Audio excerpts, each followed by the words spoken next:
Sa halagang 1,000 pagkakasyahin ko, ano kaya ang aking mabibili?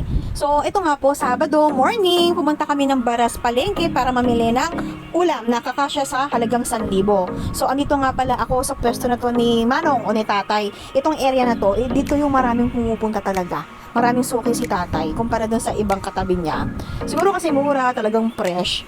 Tapos talagang malinis kung talagang papalinis mo yung isda o yung kung ano may papalinis mo, malinis talaga. Ewan ko ba dito sa nagbe-video sa akin, ang binibidyohan ay yung si Iko ko nakaka-itim.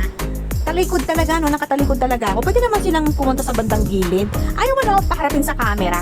So, ang ginagawa ko dyan, naghihintay na lang ako matapos linisan yung binili ko. Bumili ako ng puset, bumili ako ng salmon. Yes, yung salmon na maliit lang.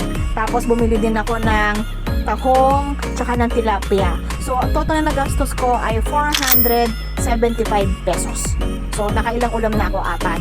After ko nga dito sa mga isda, bumili din ako ng 1 kilong atay ng baboy kasi para pang ulam din ng aso. So worth 150 pesos naman po iyon. Tapos, bumili ako ng ilang gulay. So ayan, binidyohan na ako ni Lucas. Kasi ang nagbibideo sa akin kanina ay si Sir Levy. Ngayon si Lucas na yung nagbibideo. So parang ako siya, gumagawa ng paraan para makita ako. Dito nga pala sa Baras Palengke, ikaw yung kukuha ng mga gusto mong bilhin. Tapos pag tapos ka na, ilalagay mo dun sa cashier. Ayun, ikikilo nila doon. Pero nagtataka din ako guys kasi pwede silang malusutan. Sa totoo lang, pag maraming tao. So para talagang magkasya yung aking mga pinamili, ito nga, hawak ko yung cellphone ko dahil nagka-calculator ako.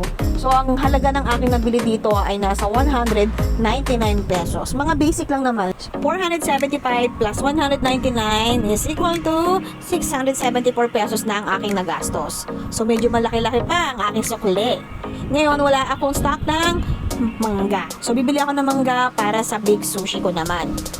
Ang halaga ng manggang nabili ko ay 100 pesos. So, ang alam ko, mura na yung manggang ngayon pero ayun, 100 per kilo. So, okay na yun. Mga 5 piraso din yung nabili kong mangga.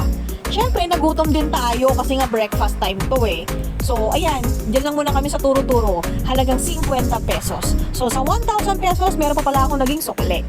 Ito nga pala naging breakdown ng mga napamili ko.